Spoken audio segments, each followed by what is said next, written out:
안에서 더욱 주님 닮아가는 모두 되었으면 좋겠습니다. 우리가 에고에이미로 예수 그리스도께서 자기 소개하는 것을 같이 묵상하고 있습니다. 에고에이미는 I am 이런 뜻입니다. 나는 누구입니다. 그리스어인데요.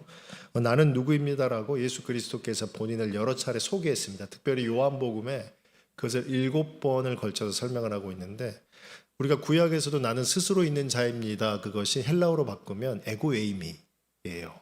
나는 누구입니다를 그 구약에서 나는 스스로 있는 자입니다 이렇게 번역을 한 것입니다. 그렇기 때문에 구약에서 하나님께서 자기 이름을 드러냈던 방식 그대로 예수 그리스도께서 나는 누구입니다 이렇게 자기를 계시하고 있는 것이죠.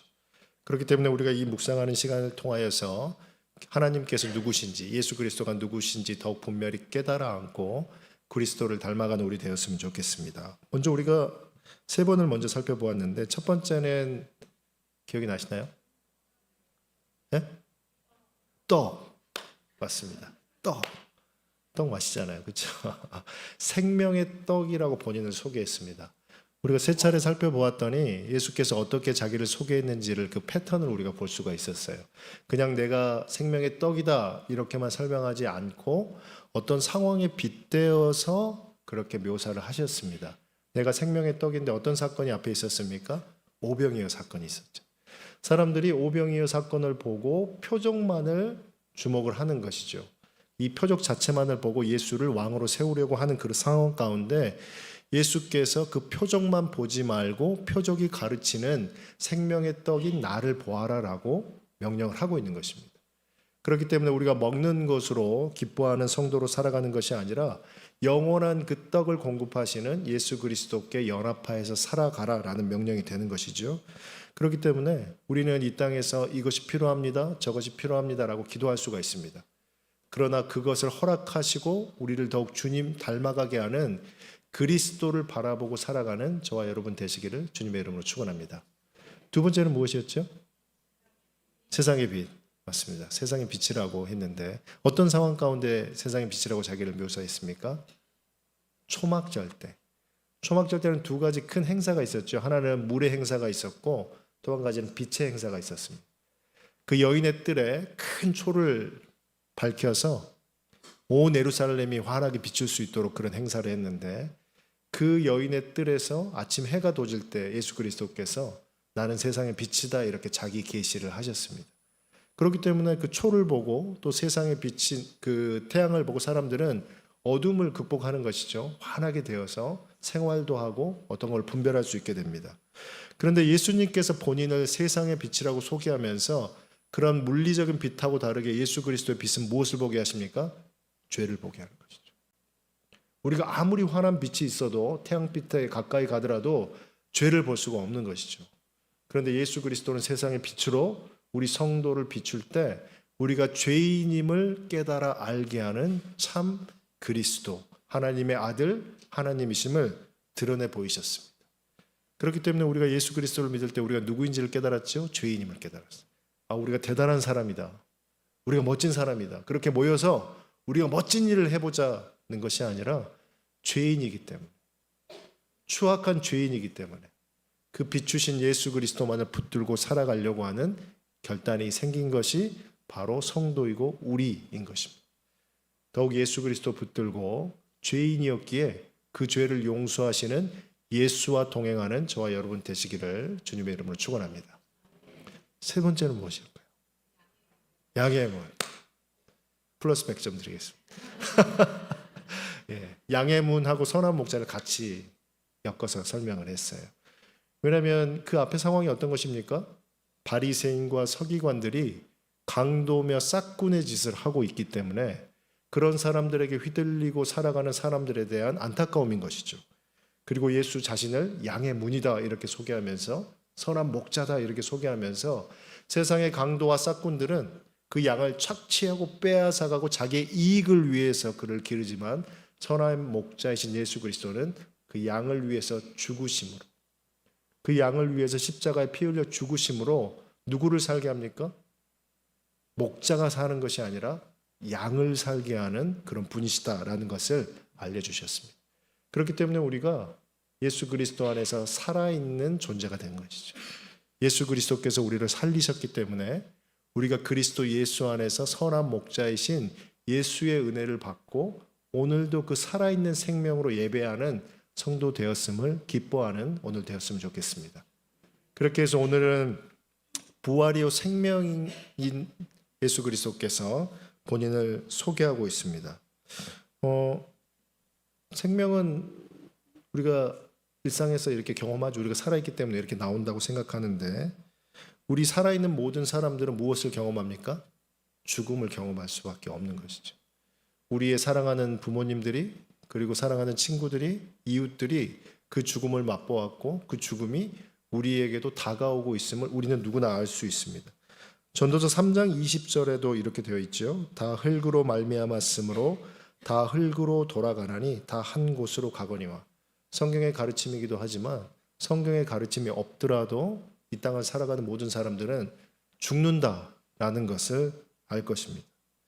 그런데 이 죽음이 어떻게 보면 인생에서 모든 사람들이 겪는 공평한 것이기 때문에 자연스러워야 되는데 자연스럽습니까? 그렇지 않아요. 죽음은 뭔가 이물질 같은 느낌이 듭니다. 죽음이 가까이 다가오면 아주 자연스럽게 죽음이 찾아왔구나. 이제는 죽겠구나. 이렇게 맞는 사람들이 있습니까? 그렇지 않죠. 죽음이 다가오면 두렵습니다. 죽음이 다가오면 고통스러운 것이죠. 그리고 죽음이 다가오면 슬픈 것입니다. 그것이 죽음입니다. 왜냐하면 바울의 고백처럼 죄의 싹신 사망이기 때문에 사망인 죽음은 우리 하나님 나라의 백성들에게 익숙한 그런 모습이 아닌 것입니다. 하나님께서 이 땅을 창조하시고 사람을 지으시고 피조를 지으시고 보시기에 심히 좋았다라고 하는 말씀은 가장 아름다운 그 세상을 말한 것인데 그 세상 가운데 무엇 때문에 사망이 들어왔습니까? 죄 때문에. 그렇기 때문에 사망은 모든 생명을 가진 사람에게는 이물질 같은 것이고 두려운 것이고 무서운 것이고 피하고 싶은 것일 것입니다. 제가 목사이기 때문에 이제 장례식장을 자주 가게 되는데요. 젊은 아버지가 이렇게 빨리 사고로 병으로 이렇게 돌아가신 분들의 장례식장에 가면 그 어린 아이들이 꼭 있지요. 3살, 4살, 5살 이런 아이들이 있는데 그 아이들은 아버지가 돌아가셨는데도 잘 몰라요. 그렇죠? 어머니는 힘들어하고 있지만 그 아이들은 손님들이 많이 오기 때문에 이렇게 까불기도 하고 막 웃기도 하고 장난치기도 하고 그러고 있습니다. 죽음을 알지 못하기 때문일 것입니다. 그런데 반대로 어린아이가 죽은 장례식장을 이렇게 종종 가게 되면 그 분위기는 아주 슬픔에 가득 차 있습니다. 어떻게 설명을 할 수가 없습니다. 장례식을 집례를 해야 되는 목사로서도 굉장히 마음이 무겁습니다. 그 아이를 떠나보는 부모의 그 슬픔, 어머니의 슬픔, 아버지의 슬픔. 3살, 4살짜리 아이가 죽으면서 오랫동안 병치를 하다가 죽은 경우였었는데 그 어머니, 아버지가 그냥 식음을 전폐하고 그 장례식에 성도이기 때문에 예배는 참석하지만 그냥 그 슬픔을 헤아릴 길이 없었던 그 장례를 집례하는 목사도 어떻게 위로를 해야 될지 모르는 그런 상황을 우리는 경험해 보았습니다. 여러분 어떻습니까? 죽음은 두려운 것이죠. 슬픈 것이고 피해야 되는 것일 것입니다. 그런데 오늘 이 나사로의 본문을 통하여서 예수님께서 자기를 나는 부활이요 생명이다 이렇게 말하면서 죽음에 대한 하나님의 계시를 우리에게 알려주고 있는 것입니다. 오늘 말씀을 통하여서 우리 사랑하는 온정방주교회 모든 성도들이 더욱더 예수 그리스도 안에서 참된 의미와 죽음의 의미와 생명의 의미를 깨닫고 더욱 주님 안에서 평안 누리시기를 주님의 이름으로 축원합니다. 나사로가 죽은 지 예수께서 4일이 지난 다음에 도착했습니다. 17절에 그렇게 기록되어 있죠. 예수께서 와서 보시니 나사로가 무덤에 있은 지 이미 나흘이라. 사흘이 지났습니다. 그 모습을 보고 마르다가 탄식을 하는데 21절에 보면 마르다가 예수께 여짜오되 주께서 여기 계셨더라면 내 오라버니가 죽지 아니하였겠나이다. 예수님께서 빨리만 좀 왔으면. 여기 오라버니라고 되어 있는데 오빠인지 동생인지 사실 그 본문으로는 알 길이 없습니다. 그냥 아델포스라는 형제라는 단어를 사용했기 때문에 어쨌든 형제인 나사로가 병들어서 죽게 되었는데 예수님께서 늦게 오셔가지고 지금 죽었습니다. 조금만 빨리 오시죠. 그런 의미가 될 것입니다. 왜냐하면 지금은 예수께서 십자가에서 죽기 거의 마지막, 공생의 마지막 때이기 때문에 그 전에 이러한 사역을 많이 하셨습니다.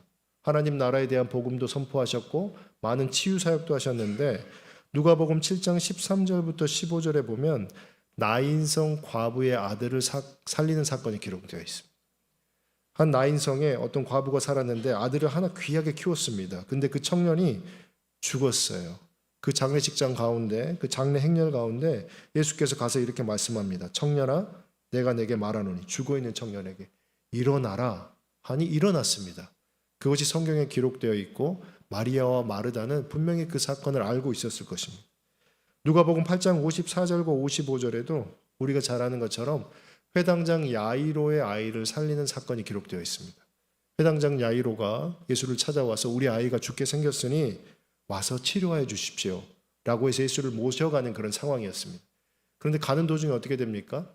종이 와서 이제 이미 죽었다고, 딸이 죽었다고, 그런 처참한 상황을 알렸습니다. 그런데 예수께서 거기에서 끝나지 아니하시고 그 집으로 찾아가서 이 나인성 과부의 아들을 살리는 것처럼 동일하게 말했습니다. 일어나라 했더니 어떻게 됩니까?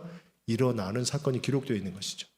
마르다는 분명히 그것을 알았을 것입니다. 나사로가 중한 병에 걸렸기 때문에 예수님께서 빨리 오시면 병을 치료하시는 예수 그리스도, 많은 환자를 치료하는 그 예수 그리스도께서 그 병을 치료할 것이라고 기대했을 것입니다.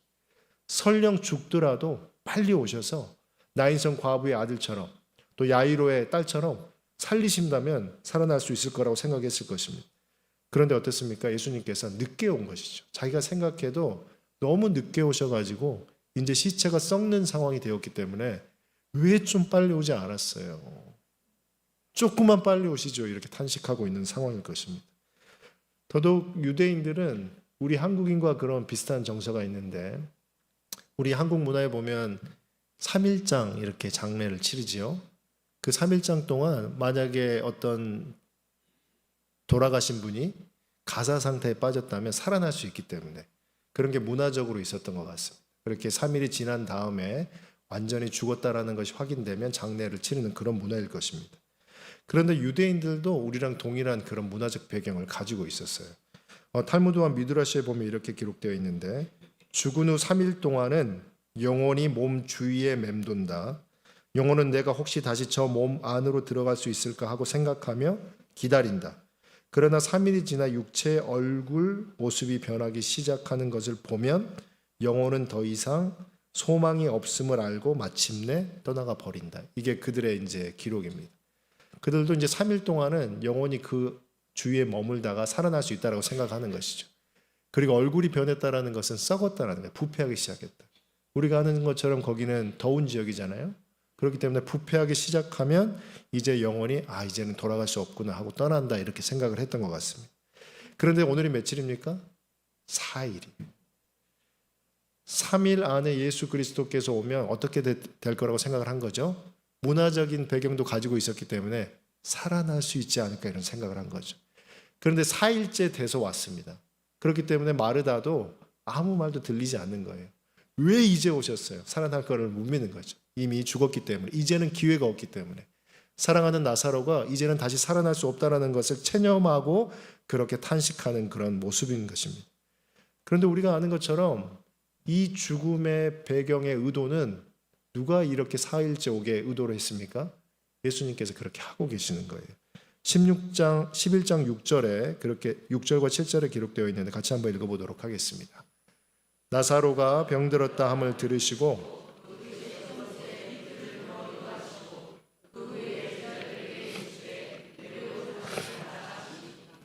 예수님께서 며칠을 더 유하셨죠? 이틀. 예수님께서 그 나사로의 병 소식을 듣고 빨리 가도 못할 건데 참 느긋하신 것 같아요. 충청도 분이신 것 같아요. 느긋하게 이틀을 뭐 하셨는지 모르겠지만 이틀을 거하셨어요. 그리고 가지 않으셨어요. 그리고 천천히 가셨는지 도착하고 나니까 이제 이미 시신이 부패하는 4일이 된 것이죠. 지도를 잠깐 보면 이렇게 이동을 하고 계시는데요.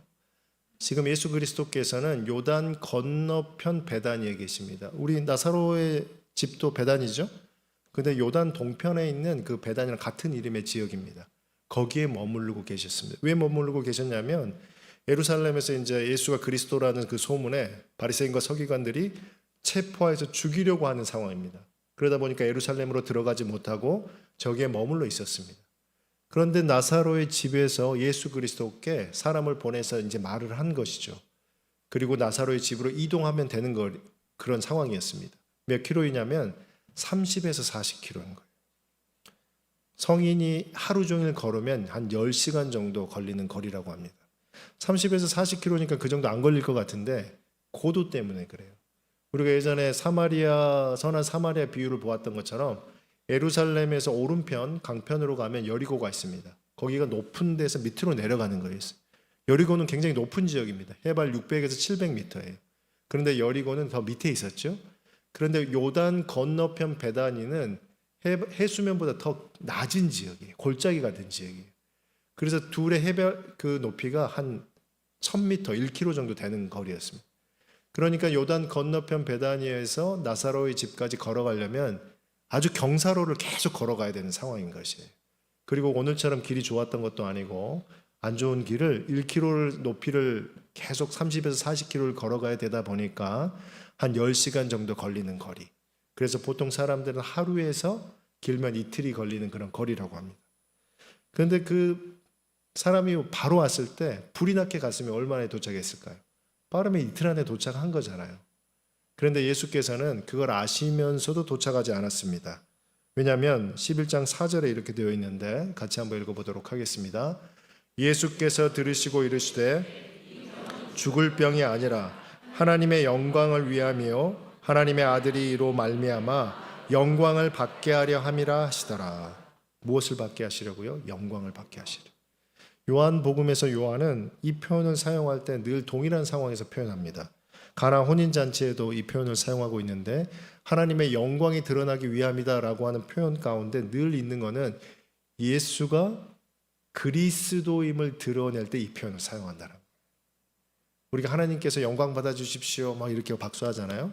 그런데 요한의 표현은 항상 예수가 그리스도임이 드러날 때 이 표현을 사용한다는 것입니다. 그렇기 때문에 예수님께서는 하나님의 영광을 드러내기 위해서 이 나사로의 사건을 사용하신다라는 거예요. 죽었다라고 생각하는 가운데 그리고 4일이 지났기 때문에 이제는 사람의 어떤 능력으로도 어떤 선지자의 모습으로도 기적으로도 살릴 수 없는 상황인데 그를 살림으로 예수가 누구라고요? 그리스도다. 예수가 선지자도 아니고 랍비도 아니고 예수가 하나님의 아들, 하나님이신 그리스도다라는 것을 드러내기 위해서 예수가 이 사건을 사용하고 계신다라고 알려주고 있는 것이죠. 그렇기 때문에 우리는 이 사건을 통하여서 무엇을 볼 수 있습니까? 예수가 그리스도이다. 예수가 하나님의 아들이시다. 그리고 예수가 그 생명을 창조하신 하나님이시다라는 것을 이 사건을 통해서 볼 수가 있는 것이죠. 그래서 우리에게 교훈을 주는데요. 첫 번째는 모두 죽는다라는 것을 분명히 알려주고 있습니다. 그렇죠? 모두 죽는다. 이 땅에 태어난 모든 생명은 모두 죽는다. 이 땅의 모든 생명은 죽음을 마주할 수밖에 없다라는 것을 배경에 깔고 이 사건이 계속 전개되고 있습니다. 그렇기 때문에 우리 사랑하는 운정방주교회 성도 여러분, 우리는 죽을 것입니다. 죽을 것이기 때문에 어떻게 해야 됩니까? 여러 다른 성경적인 설명을 포함하지 않더라도 이 땅의 보화를 쌓지 말고 하나님 나라의 보화를 쌓는 영적 성도 되시기를 주님의 이름으로 축원합니다. 우리는 끊임없이 기도합니다. 하나님 이거 이루어 주시옵소서, 들어 주시옵소서, 채워 주시옵소서. 많은 것을 채워서 이 땅에 가득 채운 다음에 어떻게 되죠? 다 놓고 가실 거예요. 네. 많이 쌓으신 분도 다 놓고 가십니다. 적게 쌓으신 분도 다 놓고 가실 거예요. 아무것도 가져갈 수 없습니다. 오직 예수 그리스도 이름을 붙들고 영적인 보화를 쌓고 영원한 천국에서 그 보화를 맛보는 저와 여러분 되시기를 주님의 이름으로 축원합니다. 두 번째는 마르다의 고백을 통하여서 교훈을 살펴볼 수가 있는데 마지막에는 모두 다 부활한다라는 교훈을 분명히 주고 있습니다. 22절에 이렇게 말하죠. 그러나 나는 이제라도 주께서 무엇이든지 하나님께 구하시는 것을 하나님이 주실 줄을 아나이다. 나사로가 죽은 것에 대해서 마르다가 이렇게 말했습니다. 그러면 이렇게 사흘이 지났지만 예수께서 다시 살리는 것을 믿구나라고 생각할 수가 있는데 그렇지 않습니다. 24절에 보면 마르다가 이렇게 말하죠. 마지막 날 부활 때에는 다시 살아날 줄을 내가 아나이다. 그러니까 지금은 아니라는 것이. 그런데 이것은 무엇입니까? 마지막 날에는 부활할 것을 누구도 알고 있습니까? 마르다도 알고 있는 거예요. 예수 그리스도께서 어떤 설명을 하기 전에 마르다도 이 사건을, 이 내용은 다 알고 있습니다. 마지막 날, 그 날이 되면 죽었던 자들이 모두 살아날 것이다라는 것을 알고 있다는 것이죠. 다니엘서 12장 2절에 분명히 말하고 있는데요. 같이 한번 읽어보도록 하겠습니다. 땅의 틱길 가운데에서 자는 자 중에서 많은 사람이 깨어나 영생을 받은 자도 있겠고,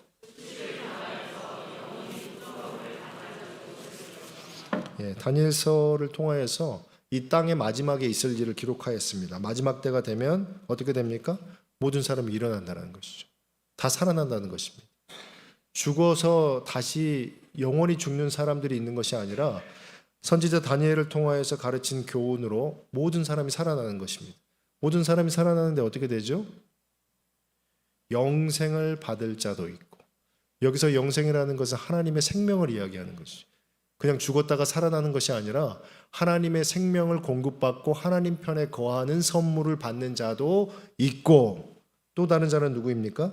수치를 당하는 자도 있다라고 분명히 말하고 있어요. 그렇기 때문에 마르다는 이 신앙을 가지고 있었을 것입니다. 모든 사람은 반드시 살아난다. 모든 사람이 죽지만 모든 사람은 반드시 살아난다. 그리고 어떤 자는 하나님의 영광의 생명을 선물로 받고 어떤 자는 심판의 지옥을 선물로 받는다라고 분명히 알고 있는 것이죠. 예수님께서도 6장 40절, 요한복음 6장 40절에 분명히 그렇게 말하고 있습니다. 내 아버지의 뜻은 아들을 보고 믿는 자마다 영생을 얻는 것이니 마지막 날에 내가 이를 다시 살리리라 하시니라. 예수의 가르침도, 구약의 가르침도, 마르다의 고백도 마지막 날에는 분명하게 모두 부활하고 양쪽의 결과를 얻게 된다라고 분명히 말하고 있는 것이죠. 사랑하는 운정방주교회 성도 여러분, 마지막 날에 하나님의 심판이 있음을 기억하시길 바랍니다. 마지막 날에 하나님께서는 그가 행동한 것을 저울질하시고 그의 행동의 결과대로 영원한 선물을 그리고 심판을 분명하게 선언하고 계심을 기억하시길 바랍니다. 정말로 예수 그리스도 안에서 주님을 붙들고 하나님을 두렵고 떨린 마음으로 하나님의 말씀 안에 거하는 저와 여러분 되시기를 주님의 이름으로 축원합니다. 그러나 여기서 멈추지 않죠. 여기서 멈추면 그냥 모든 심판을 받는 사람들과 별반 다를 것이 없을 것입니다.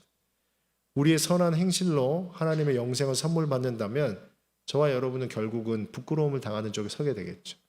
우리가 우리의 기억하지 못하는 죄가 많이 있을 것입니다. 우리가 이렇게 앉아서 이렇게 앞에 나와서 설교를 하는 것도 내가 실수했던 것, 잘못했던 것, 죄를 지었던 것을 잊어버리기 때문에 할 수가 있는 것이죠. 하나님 편에서 기억해 주지 않기 때문에 우리가 설 수 있는 것이지, 우리가 만약에 우리 행실대로 그대로 심판받는다면 저와 여러분은 모두 다 부끄러움을 당하는 심판에 있을 것입니다. 그런데 예수님께서 무엇이라고 말합니까? 오늘 사건에서 예수님께서 23절에 예수께서 이르시되 내 오라비가 다시 살아나리라 이렇게 말하고 있습니다. 무엇이라고요? 예수를 만나면 살아난다. 예수를 만나면 마지막 때에 살아나는 것이 아니라 예수를 만나면 살아난다라고 나사로를 통해서 말하고 있습니다. 그리고 11장 43절에 예수께서 말씀하십니다. 큰 소리로 나사로야 나오라 라고 했더니 어떻게 됩니까? 죽은 나사로가 살아나시죠. 그 죽은 나사로가 죽었던 사람이, 얼굴이 이제 부패해서 썩어가고 있던 사람이 그 동인, 그 천을 동인 채로 걸어 나와서 예수 앞에 서고 사람들 앞에 자기의 살아남을 보이는 사건이 등장합니다. 예수를 만나면 살아난다라는 것을 오늘 예수님께서는 우리에게 보여주고 있는 것입니다. 25절 말씀에 우리가 읽었던 말씀인데요. 같이 한 목소리로 읽어보겠습니다. 시작. 나는 부활이요 생명이니 나를 믿는 자는 죽어도 살겠고 영원히 죽지 아니하리니 이것을 내가 믿느냐. 예수 그리스도께서 이 선포하셨다는 것을 우리가 은혜로 받으시길 바랍니다. 예수님께서는 본인을 부활이요 생명이라고 말했습니다. 그렇기 때문에 예수를 믿는 사람들은 다시 죽지 않는다라고 말했습니다. 믿고 죽었다면 육체는 죽지만 다시 살아날 것이고, 그리고 우리가 믿었다면 육체는 죽더라도 영혼은 영원히 하나님 편 안에서 살 것이다라는 것을 분명히 말씀해 주고 있는 것이죠. 그렇기 때문에 세 번째 교훈은 예수 그리스도를 만나면 반드시 산다. 그리고 언제 산다? 지금 산다. 마지막 날에 사는 것이 아니라 지금부터 산다라는 것을 오늘 예수 그리스도께서 자기를 소개하며 분명히 드러내고 있는 것입니다. 우리는 우리가 살아있다라고 생각을 하죠. 그러나 성경의 가르침은 이 땅의 모든 사람들은 죄 가운데 거한다. 죄 가운데 거한다는 것은 무엇입니까? 죽어 있다라는 것입니다. 그리고 생물학적으로 죽음을 경험할 것이고 심판날에 그 죽음에 대한 싹스로 사망을 확인할 것입니다. 그런데 예수 그리스도를 만난 사람들에게 어떤 일이 일어납니까? 부활이고 생명 되신 예수 그리스도께서 그를 믿는 모든 자들에게 값없이 그 생명을 허락하심으로 바로 그 즉시 무엇을 얻습니까? 생명을 얻는 것이죠. 그렇기 때문에 예수를 믿고 고백하는 사람들은 영원히 죽지 않는다라는 선포가 진리인 것입니다. 다시는 죽을 수가 없죠. 하나님과 연합했는데, 영원한 하나님과 언제나 계시는 하나님과 연합했기 때문에 이 땅에서 예수 그리스도를 고백하는 성도들은 다시는 죽지 않고 예수 그리스도와 동행하며 살아가는 것이 참이고 진리일 것입니다. 사랑하는 온정방주교회 성도 여러분, 저와 여러분은 그런 예수 그리스도를 만난 사람입니다. 책 속에 있는 어떤 역사 가운데 있는 사람을 기억하고 알고 내가 마지막 날에는 다시 부활할 것을 보험처럼 믿고 살아가는 것이 아니라 내가 이 땅에서 살아있는 지금, 내가 죽을 수밖에 없는 죄인임을 확인한 지금 예수 그리스도께서 나에게 그 생명을 허락하심으로 죽을 수밖에 없는 내 영혼이 살아있는 영혼으로 변화되는 것을 경험한 사람, 그 사람들이 바로 저와 여러분 성도임을 기뻐하시길 바랍니다. 그렇기 때문에 우리는 먼 미래에 있는 것을 기대하며 살아가는 그런 사람들이 아닙니다. 지금 나에게 은혜 주신 예수 그리스도께서, 지금 나에게 생명 주신 그 예수 그리스도께서 지금 나와 동행하시기에 마지막 날에 큰 상급 받을 것을 확인하며 기대하며 살아가는 사람들, 그것이 바로 성도이고 하나님의 백성임을 기뻐하며 살아가시는 저와 여러분 되시기를 주님의 이름으로 축원합니다. 그런 사람들이 어떻게 땅의 것을 가지기 위해서 허덕이며 살아갈 수가 있어요? 그런 사람들이, 하나님이 주신 그 생명을 공급받은 사람들이 그 말씀 때문에, 그 은혜 때문에 그냥 머릿속으로 믿는 것이 아니라 내 안에 그 생명을 공급받는 것을 기뻐하며 살아가는 사람들이 오늘도 땅의 것을 가지기 위해서 분투하고, 오늘도 땅의 것을 갖기 위해서 싸우고, 오늘도 땅의 것 때문에 자존심이 상해서 싸우고 있다면 그 생명을 어디에 두고 있는 것입니까? 우리 주 예수 그리스도는 우리에게 그 영원한 생명을 주시기 위해서 어떻게 하셨습니까? 죽으셨어요. 십자가에서 죽으셨습니다. 피 흘려 죽으셨습니다. 수치를 당하고 죽으셨습니다. 아무도 그를 하나님의 아들 예수 그리스도라 부르지 않고 저주받은 유대인이라고 그를 조롱하는 그 상태에서도 누구를 살리기 위해서 죽으셨습니까? 저와 여러분들에게 지금 이 순간 생명을 주시기 위해 그 죽으셨음의 그 은혜를 경험하고 기억하고 누리며 살아가는 저와 여러분 되시길 바랍니다. 끊임없이 우리의 이 땅의 삶을 이미 개가 토한 것을 다시 집어먹는 것처럼 여전히 그것 주시라고, 그것 주셔야지만 나를 사랑하는 사람이라고, 그것이 있어야지만 내가 마음이 시원한 사람이라고 살아가는 것은 하나님의 생명을 쓰레기통에 버린 것 같은 그런 처참한 행동임을 기억하시길 바랍니다. 주님이 그 생명을 주셨음을 가장 기뻐하는 성도로 살아가시길 바랍니다. 그 생명 외에는 다른 보화가 없음을 믿고 살아가는 성도 되시길 바랍니다. 그리고 머리로만 믿는 것이 아니라 내 영혼에서 그 은혜를 주셨음을 날마다 기억하고 기뻐하며 누리며 전하며 그 은혜 가운데 감사하며 살아가는 저와 여러분 되시기를 주님의 이름으로 축원합니다. 미국에서 한 장로님께서 딸이 소천하시고 그 장례를 치르면서 마지막 했던 말씀인데 잊혀지지가 않아요. 그 장로님이 어려운 시절에 이제 미국에 이민을 오셔가지고 의사로 잘 자리 잡으시고 교회도 세우시고 선교도 하시고 그런 참 귀한 장로님이셨는데 그 딸들이 아주 잘 됐습니다. 뭐 하버드 나오고 이렇게 다 잘 되셨어요. 한 40대 초반이셨는데 암으로 이제 죽었습니다.